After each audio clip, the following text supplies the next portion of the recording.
It's Wednesday, Hello. and that means it's time for some hammer talk. Let's go.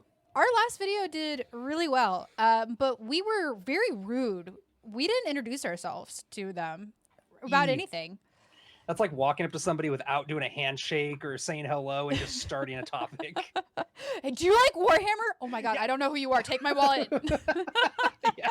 No, I'm not here to rob you. I'm here to talk to you about Adeptus Custodes. Do you have a moment for the God Emperor? Right. No, thank you. So I have a couple questions, and this video may or may not be quick, depending on how quick we whip through them and how in depth we want to go.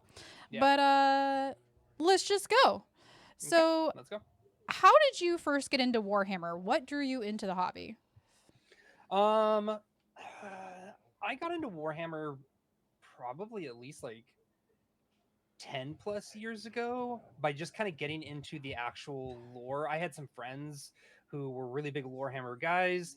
They kind of introduced me to the hobby, but I never really did much as far as like minis or anything.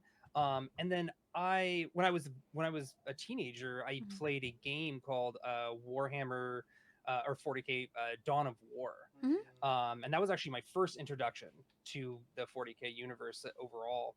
And I loved it.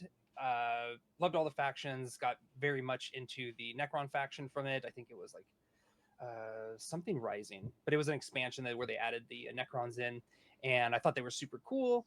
And so, yeah, I would say that for gaming, Dawn of War was kind of my introduction. Mhm. For the lore, it was just some of my buddies, like I said, about 10 years plus. And then for the minis, I got in just about a year ago, actually. So I'm actually fairly new to the mini game. Yeah. I had a buddy, Brian, who sold me a group of Necrons for a straight up steal. Yeah. And so, yeah, I've been working on them over the last about year now. And so, yeah, that's kind of where I started. Nice. Where did I first get into Warhammer? Let's hear it. Lore wise was actually from all of you guys. Um, Men love Warhammer. They think about the Roman Empire and they think about the Emperor.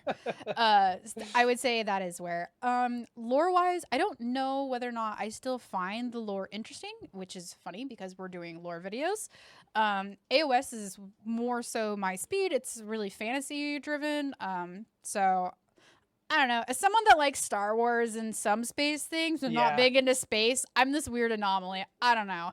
But it is very interesting. I like to talk about it because it's what my guy friends like to talk about.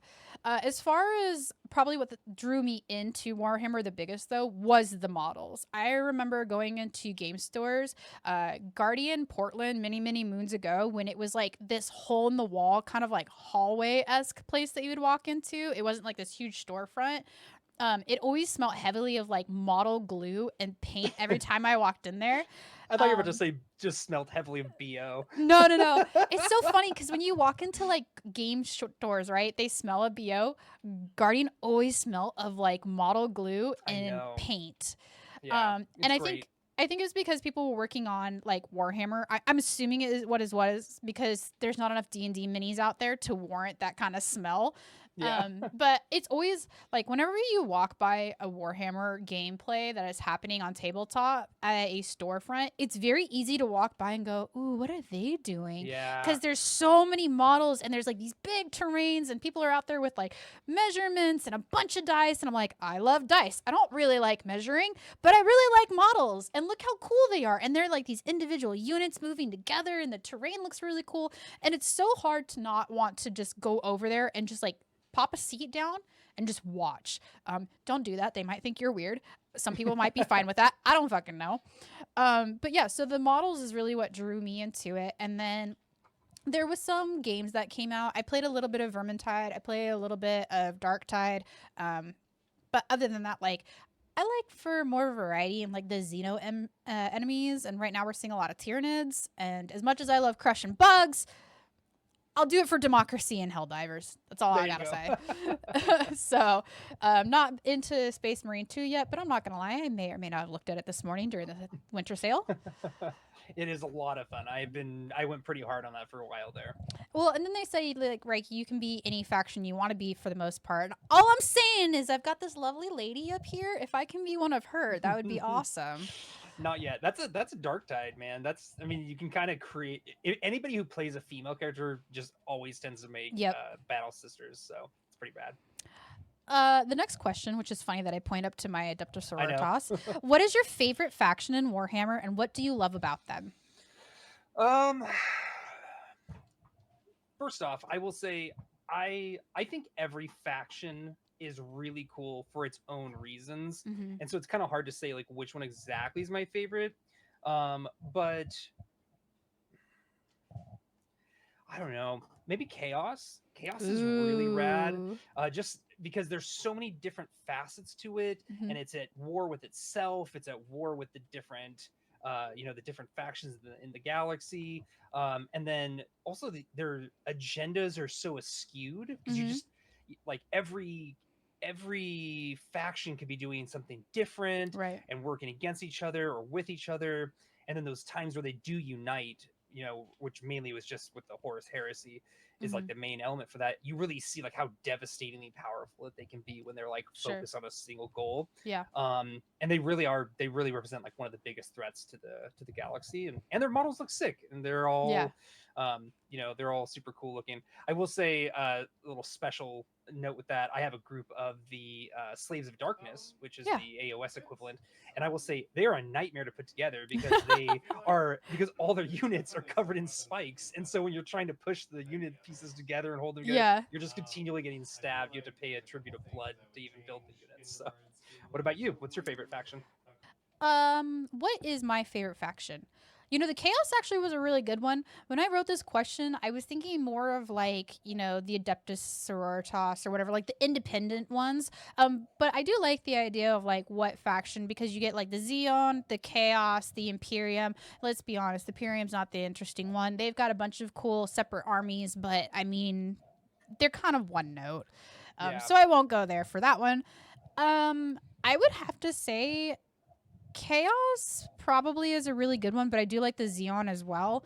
Naturally, because that's where the Necrons come from. They have like a little bit more to them. I don't remember if the Orcs fall into the Xenos or if they fall specifically into the Chaos, but no, they would be considered Xenos. Orcs is So cool. yeah, yeah, Chaos is like the is Korn, Yeah, Zinch, Slanesh, yeah. I and can't believe Nurgle. you chose Slanesh. I mean, Don't let Sasha know. yeah. We're trying to keep this. We're trying to keep this stream, family friendly, right? Relatively, yeah. But yeah, I like the Xenos. We have the most factions of Xenos in the house. Again, Orcs is green and Orcs is the best, and Orcs is his best. so it's hard to make a dispute towards that. I think their models are really fun. As someone, even though I don't play Orcs, there's no need for me to play Orcs because my husband has so many and he plays them. But I mean, I really like the Orcs. They're very, very comical. Like, Mm-hmm. and they lend themselves to a bunch of different options for paint schemes, and paint and colors mean things to them. So it's really hard for me not to call out Xenos when there is such a like comical and silly and like kind of badass Mad Max sort of group within that faction. So They're just there to have a good time, man. they're for a good crump. They're there for stomping and DACA. That's Yeah. it. Yup. It's really like the Neanderthal man track mine. What are you here for? We're here to crump. Violence. And yeah. That's um it. so I think that would probably be my favorite faction. And again, Hell Necrons yeah. because that's my favorite. But Hell yeah. for someone just starting in Warhammer, where would you suggest they begin, whether it be lore, miniatures, or gameplay? It's kind of rough, because they really are like they're really different on stuff. Yeah. So if you're doing like gameplay for like games and such, I would say that the Space Marine 2, they're just a really good stepping stone in. They're Yeah. just like shooters, which pretty much most people can pick up. There's like a lot of the strategy games, but the strategy games are kind of hit and miss for some people, right? Mm-hmm. But yeah, so Space Marine's a good way to start on there. For minis, that's like That's it is rough. one of those things you just go into a store, Mhm. pick up, pick up a one of the little combat patrols Yeah. of a faction that you like. They're a little over $100, so they're not a huge drop. Yeah. And then you know just give it a shot. That's Mhm. really where you just get your foot in the door with somebody, and Yeah. then once you like get a faction going and you're like playing them, you're like, oh, my next one will be this, and I'm gonna do it this way instead. Yeah. Or if you have a buddy who has multiple, go over to their house, try it out, Yeah. play it. The minis, the mini scene, while that is kind of where Warhammer kind of started, it can be very daunting for people. Oh yeah. And a lot of people are like, well, if I'm going to invest as much money and even more the time Yep. to build them, paint them, get them set up, learn all the rules, uh you know for a lot of folks, just go out, get a buddy who has a couple armies, try it out, Mhm. see what works. And then so minis, games, and lore is just pick it up, just start somewhere. Yeah. One of the most common questions, like with the books and all that, is what books should I start with? Ha. Almost anywhere. Yeah. Like there's ton. You got to figure this is a story that spans over 10,000 Yeah. years. There's no like right or wrong place to start. For sure. If you're gonna start, just start somewhere where the like if, for instance, I just started the Eisenhorn story. Mhm. You wouldn't want to start the Eisenhorn story in the middle of the story, but you want to find like, oh, cool, this is the start of that story. Go from there. Yeah. If you want to do Horus Heresy, there's a starting point for that. If you want to do, the different sieges or the story of, there's all kinds of standalone, like the story of Krieg. Mhm. There's tons of places to start. Just choose an area and get going with it. What about you? What's your opinion on that? I would say a great place to start for Warhammer, I would say playing a video game. Honestly, a video game is probably going to be the cheapest option to make sure you even like the lore. And there Yeah. would be a great way. There's such great development in characters and designs and stuff like that, where you will probably play a game and find a character or a theme or a faction or something that you're going to fall in love with. And that is a great stepping stone into looking at, let's take a deeper dive into that person's lore or that faction's lore, right? And then you can go to YouTube, surf that. I personally, my hot take, I would do a YouTube lore video before getting Yeah. a book. The books, depending on what Yes. faction you're picking up, is really, really hard to track. Anything that has to do with the Imperium is written in a very appropriate dialect for the Imperium, but it's not a dialect that you're hearing all the time, so it's a bit of a slog. Versus if you were to pick up like an orc book, it's an easy read. It's a very simple few words because it's in the appropriate dialect for how orcs would talk. Yeah. So that's my opinion if you were diving into lore. And there's a lot of really good lore videos out there. We've mentioned that in the past. And then miniatures, I fully agree. If you have a friend that has Warhammer already, go to their house. And if they don't, my first suggestion before you even pick up an army, pick up a single model of something, be it D&D, Warhammer, a Pathfinder character. Try one model and make sure painting's for you. Painting is not required in tabletop. You do get points if you have your models painted with at least 3 colors. So keep that in mind. It will actually play a part and play in the tabletop when it comes to points and winning. But it's a lot of models to dedicate to when it comes to painting. And you need to be ready for that. You can just play with a gray army. That's totally fine. Again, but the points do make a difference. And then as far as miniatures beyond that, let's say you paint one and you like how it goes, I would suggest Kill Team, which you just got done playing, because it's a smaller, faster pace. Or if you want to dive into the Age of Sigmar lore, which is the fantasy one, I would suggest picking up a Spearhead. Or if you still want to stay within Warhammer, a Combat Patrol is really good. Those are miniature, they're like $160 for a box, and it comes with a variety of models that should work together roughly in an army. And it has its own separate set of rules, but they're for fast gameplay. It's enough to dive in and get a taste of it, because I did not go to look at how armies interact with one another. And I'm almost 3,000 points into Necrons, and I still don't know where I'm going for my army. It feels very awkward. And not only does 3,000 points is a lot of points if you ask somebody about Warhammer. That's a lot of units. For everybody who doesn't know, It's a lot of units. Guys. It's also a lot of money. Yeah. Warhammer is not cheap. We'll just put that out there in the ether now that if you're doing tabletop, Warhammer is not cheap. If you are on budgeting for life or whatever have you, don't have a disposable income that you're willing to blow money on whatever, or you don't have someone that's selling off models or something like that, Warhammer's expensive. Bottom line, be ready for that when you get into the hobby. Yep. So just something to keep into the ether.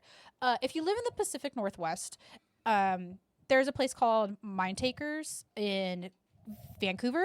It's like a Yeah. secondhand store. They have discount models. Some of them are built, some of them are on runners, some of them are pre-painted. If you don't care what the paint looks like, you could run whatever paints on them. Highly suggest going there if you are just getting into Warhammer and you've picked a faction you like and you want to start diving into your own army or expanding on a combat patrol or AOS. They carry several different models, not just for Warhammer and AOS, but just like across the board. It's miniatures for miles. Yeah. I would suggest going there. That's a great place to start. 100%. What is your current project in Warhammer, and what is a part of it that you are most excited about? Yep. So my like I was saying earlier in my or in the conversation was that I got a little over 2,000 point Necron army Mhm. from from a buddy, and when I got it because it was my first army, this will be my little my little, I don't know, confession. Got it, and I was like all about it. I was like, this is gonna be awesome. Yeah. And then I started putting them together, and it kind of then like the shaders came off, my naivety kind of went away, and I was like, holy cow, I have hours and hours Yes. and hours of work ahead of me from this. I had never painted minis before, Mhm. and so when I started building them, and I got a big chunk of them built, and then I was like, oh my god, now I have to start painting them. And I was like, no, no, no, no, no, no, and I like hid them away, and Yeah. I was like, no, I can't do this, I got way over my head. Mhm. And so I finally about a month and a half ago, Mhm. dug them all out. I'm finishing putting them together, and I'm just started painting all of them. Got a big chunk of my Necron warriors painted, Mhm. scarabs. I'm starting to move into some of my higher tier units right now. Nice. And then in the future, my next group is I want to do a Militarum combat patrol. I think that's going to be Yeah. my next batch. I want to get is just some Militarum boys. Mhm. Nothing fancy, no big space marines or Mm-mm. anything. Just some dudes with angry flashlights. Hell yeah. I also want to do an Astra Militarum at some point. I Yeah, want Kriegsmen. I've been hell yeah, thinking of I'm like, well, the Kriegsmen and the Adeptus Sororitas could technically go together. Can I mash them in a way? yeah, right. Current projects. I feel you on the having a lot of points, having the gray army, and then going, I need to paint all of these. Mm-hmm. But where Necrons, in my hot take, you can build your Necrons and then paint them afterwards. My Adeptus Sororitas, that is not an option. I have to be painting while I go While you're because building, I have right now I'm working on my Repentia squad, right? And it's these women that are leaned forward carrying dual they're holding eviscerators, eviscerators, those yeah. big chain The big swords. chain swords, and then they've got these wild tabard things coming off the scrolls, right, of all of their whatever they believe in and stuff. Yep. Sorry, I'm gonna botch the lore, You're but they good. have one sword has four of these things trailing across them, and then of course they've got whatever's across their face or their eyes are blindfolded and shit. And I go, the minute I go and put a sword like this, I don't get to get in here or here. And then I was building my Rhino last night, and it was the inside of the Rhino has the option for the back door to drop, right? So that way if troops were coming out, and that's exactly what I'm using it for, is for transport. So I'm Yeah, I want the little door to be able to fall down. And they go, oh, before you go to put all of the inside together, you need to paint the components. And I'm sitting there with my Rhino in one piece going, oh no. no! Oh no. And just shoot spray paint in there. It's really dark, so just shoot chaos black in there. The good news was I had only put this two sides on, and then this back panel that has a computer on it, and then there's a bolter underneath it. And so I'm holding it like a hard shell taco and a tiny paintbrush, and I'm trying to paint the inside. And so I'd paint part of that, and then I'd set it aside for the paint to dry. And then I'd pick up a Repentia and I'd paint her. And then I'd get her to about the point where I need to glue her arms on so then I can work on the sword and her arms.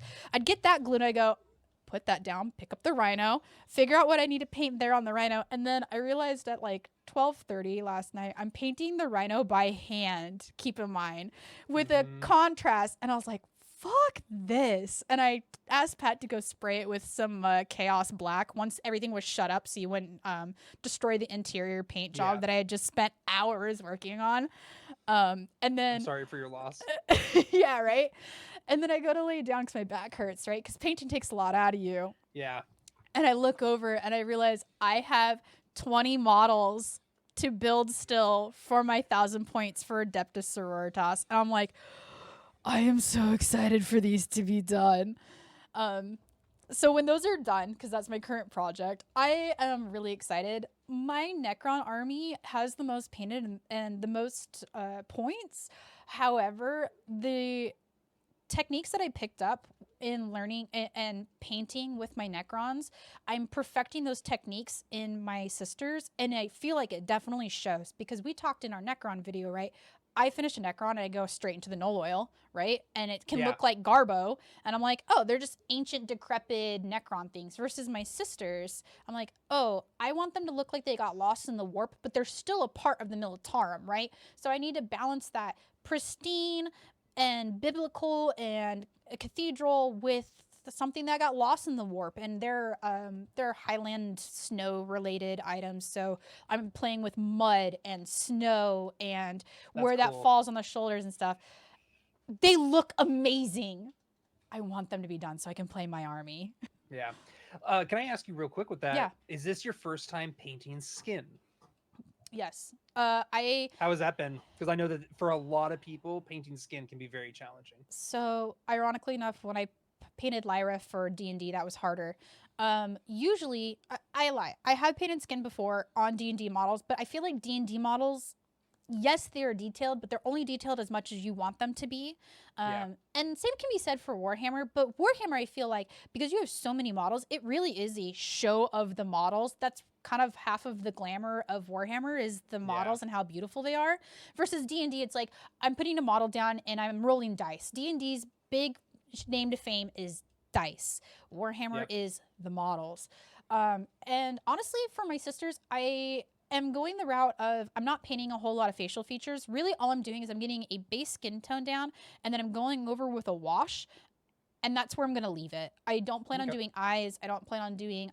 So like Lyra, I did lipstick and some blush and eyebrows and eyes, and the more you try and dive into those details, the more probability you get of fucking it up, and it Yep. starts to get really muddy. And the nice thing about Warhammer, even though you do kind of look at them at close, I'm treating it as like the 6 feet rule, right? Because that's how far you're playing these models. It's enough to where you want to pick it up from the outside and you get it close enough, and you don't need to worry about what the face looks like because you're not looking at Warhammer for the face. You're looking at it for the dope ass armor. Yep. Exactly. So, Well, and also most of your units are usually facing because usually you're on your side of the yep. table and they're facing this way. So for your point of view, it's like all you're seeing is their back. So, So it's actually more your opponent who's like looking at these dope figures. yeah. And so yeah, I see what you're talking about. I That's chose awesome. I chose primarily the helmets too for my sisters, but it's funny you mentioned that you're looking at the back. I haven't thought about it when I'm making my minis, but I remember I was watching Pat one day in a character creator for a video game, and I noticed he spent a lot of time on this chick's ass, and I was about to get really upset, Hmm. right? Because it was a great ass, and he looks at me and goes, "But you have to think about it. You're realistically when you're playing those third persons or whatever." That's what you're looking at. Who Yeah. cares what your face looks like? I have to watch this running animation the whole time. I was like, that's actually a really good idea. Gotta get And the she's good a really dumpy. nice ass. Awesome. Love it. um, how do you approach painting and building your miniatures? And do you have a particular process / style? So in general, from when I'm doing so like me working on my Necrons, Mhm. I usually like to go on build the full set of like units. Yep.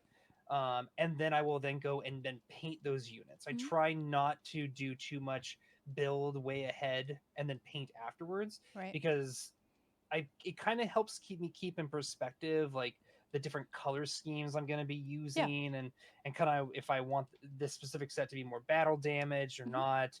And it also just it the hobby in while I've been having a blast with painting and whatnot, the hobby has the considerable threat, kind of like what you were just talking about with your sisters, Yeah. of becoming kind of repetitive. Hmm. If you're just building and building and building, then you can get to the end and you're like, man, dude, I'm getting kind of tired of building, guys. Or with painting, Painting, especially.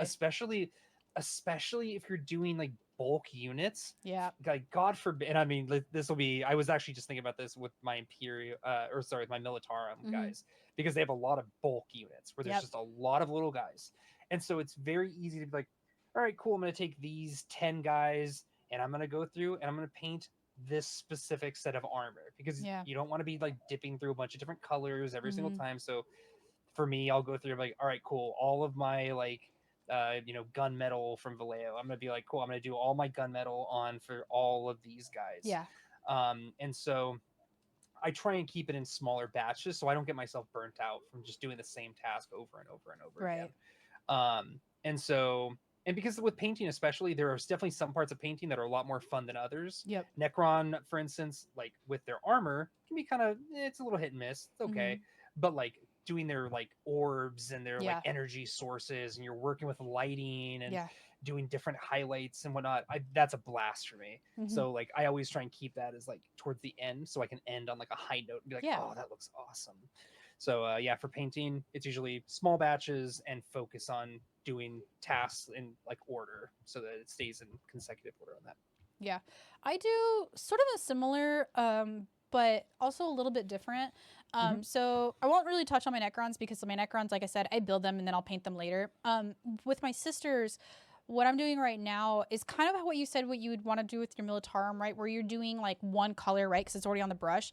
I was Yeah. doing that for a lot of the armor segments for like my Sisters of Battle with the blacks and stuff.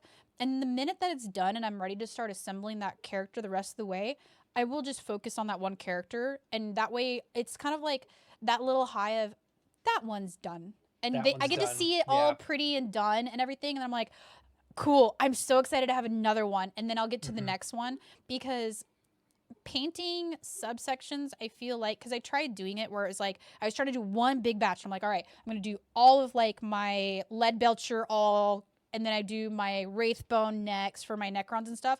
I didn't have one model done. And Pat's running into Yeah. that issue, especially with orcs when you're playing a green tide army where you're playing with like 30 orc units. It is daunting. And even to this day, with how many hours Pat put into his orc army, he's like, I have 2 completed models because he is trying to go through and do all of them in the green and then all of them in like blues or blacks or browns. So no one model feels complete. And that has to be That's rough. so rough. Whereas opposed to your like when you go and look at our mantle that has all of our models on it, right? At least I have not all of my units are there, but at least there's completed ones. And then you can Yeah. see his and it's just like green. Green.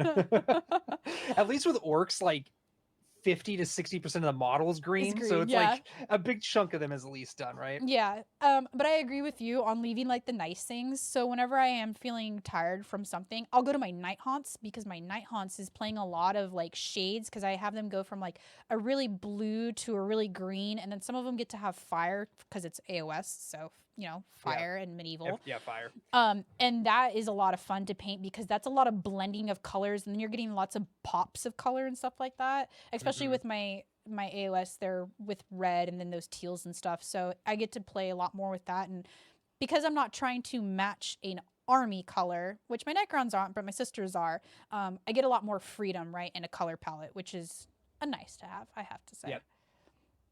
Let's 100%. see. With the new additions and models consistently being released, how do you feel you keep up with the changes in the Warhammer universe? So whenever I so I- what's nice is that I have a pretty big community of people that I know who are into Warhammer. Mm.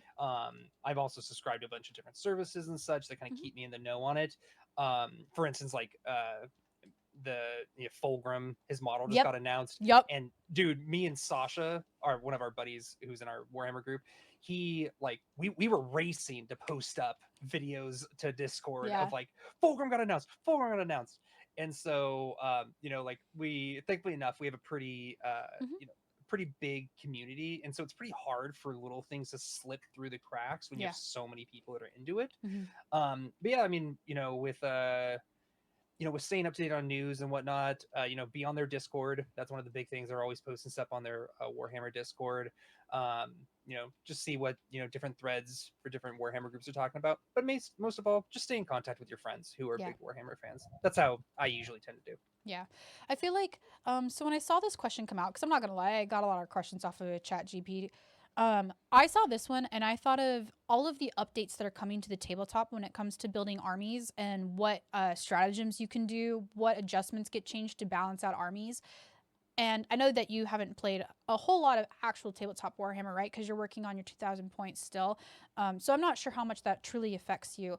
But I remember the day that they came out with the big update and they were adjusting points, especially for sisters, because I was just getting into it and we're like, oh my God, are we going to stay under points? Are we going to be over points? Are the armies that we built actually still going to be viable? Did they change Yeah, is that something even so gonna units work? aren't good anymore? That was super, super hard. Um, I haven't played Warhammer in a hot minute, so I don't know whether or not my stuff is still viable. So I think that is something really hard to struggle through. I would say the way that I work around that is that I just go to our local Warhammer store. We know people I was there, just gonna say that and too. they know the most, right? And Yep. if they don't know, they can help work you through it. If the person working there doesn't, there's a chance that someone in the community there does know how. Yeah. And then keeping up with models, I am not gonna lie. You and Sasha were excited for Volcrum. I'm excited to see Space Marines, the Noise Marines, Yes. because I am not convinced that I will not want to pick up an army of Noise Marines because who doesn't like the idea of having like 80s hair metal Marines? They sound like a lot of fun to paint. I don't know what their stats are going to be like. I know nothing about their lore. I will be excited to look up all of their information when we go to do a lore video about it. But the models Wink, are wink. fucking cool. The models Yes. are so Yes. cool. And I Yep. think they're a dope ass concept. And I think that's what's really hard for me is when I originally got into Warhammer, I really only looked at Necrons because I was like, that was the cool model that I saw. But now that I'm going into this universe and I'm learning more about it, I'm like, oh, but I really want like the Astra Militarum, and I want like the Plague Marines, and I want the Yep. Adeptus Mechanicus, or the Astra Militarum and stuff. And I'm like, oh my God, there's so many cool looking models and I can't Yep. have them all and they don't all work together. And that alone is really difficult. So when it's like kind of like for Magic for me, when they announce a new thing in Warhammer and they announce a new thing in Magic, I'm like, oh, my wallet is crying. I know. Yeah.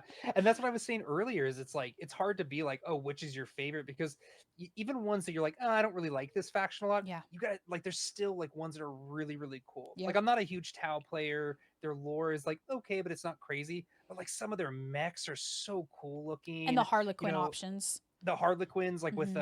for the Eldari and the Yeah. Drukari, like they like again these aren't groups that I would actually buy myself, but like I got to appreciate how cool some of the models work. Like Yeah. you can really see that's where Games Workshop really shines.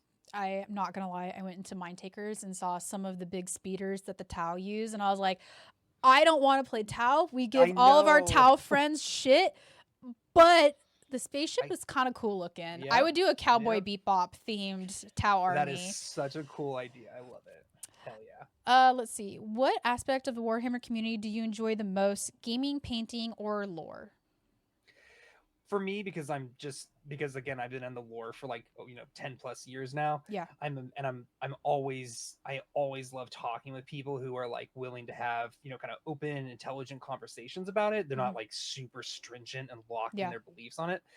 So and which most people are usually pretty happy just talking about anything with it.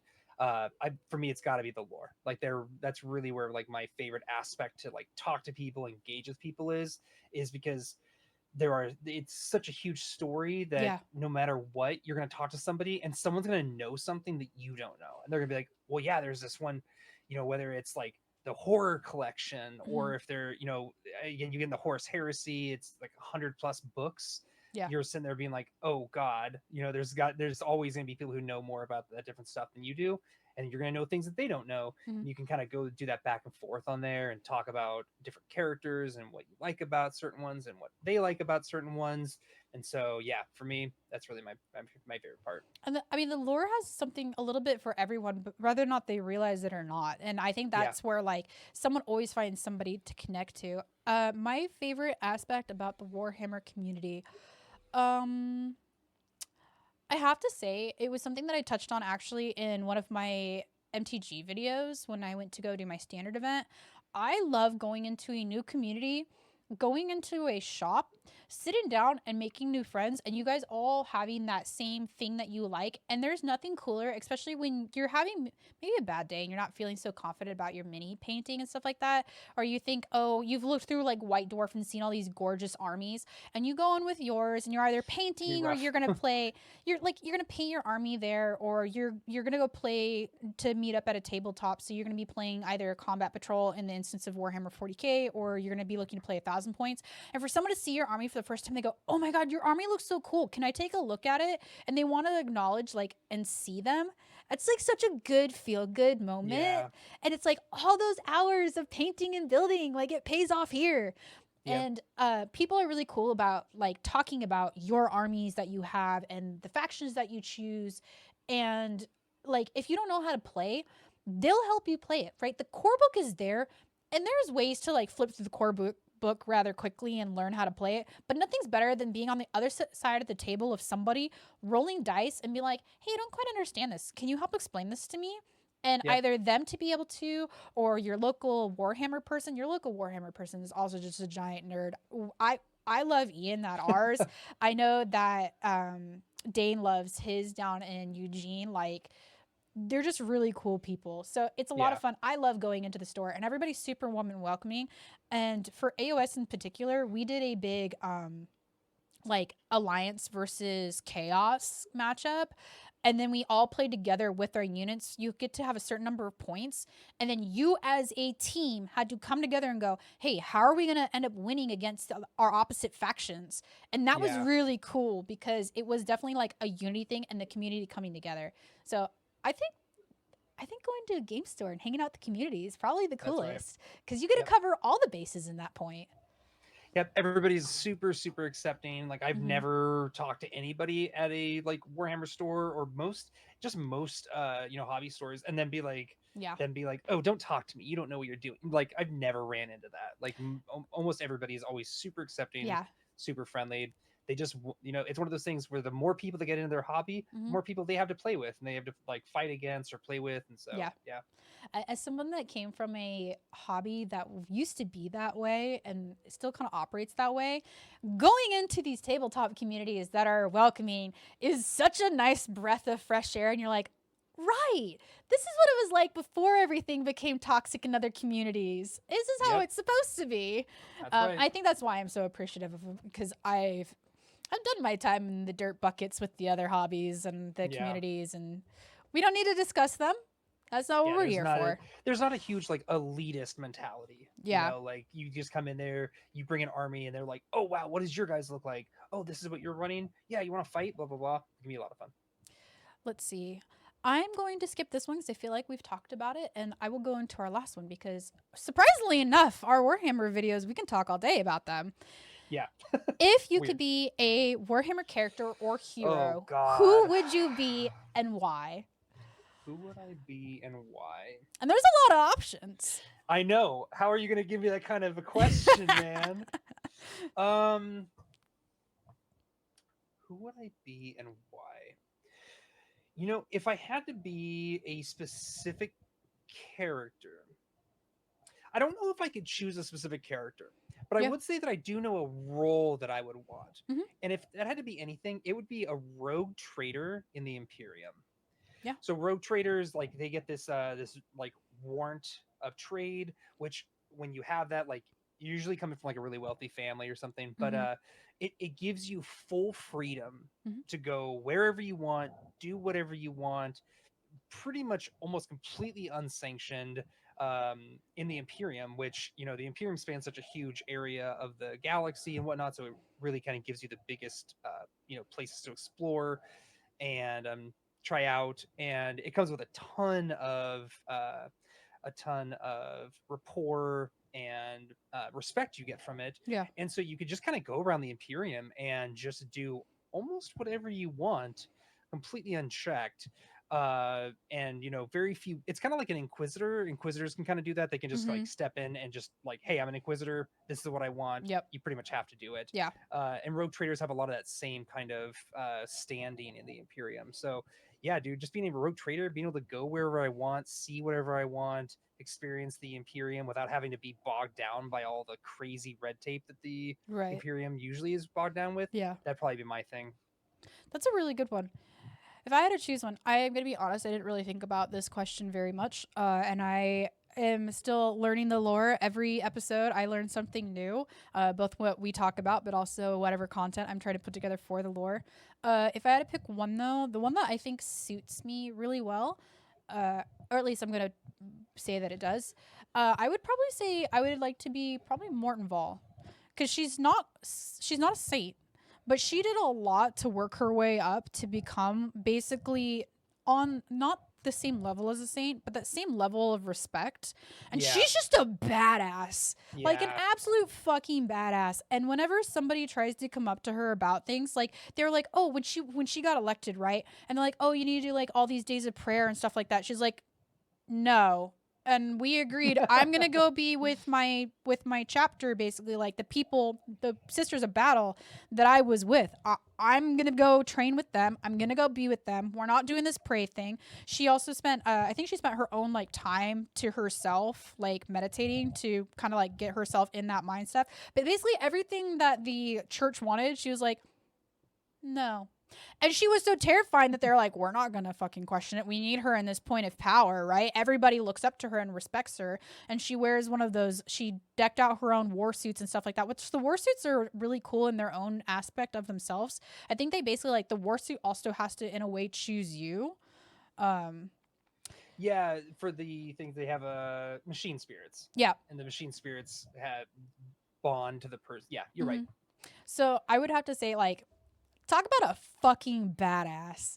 Hell yeah. I think I would choose to be Morton Vol. I don't think I'd want the responsibility of being a saint because I thought I was like, oh, Saint Celestine, she's got like the angel wings and stuff. But I mean, as cool as the saints are, she's about as close to a saint as you get as just a mortal. And to have those people look up to her and not to be on that pedestal of a saint, of a thing that you may or may not see in battle as a miracle, like, you have a higher chance of seeing Morton Vol, and hell yeah.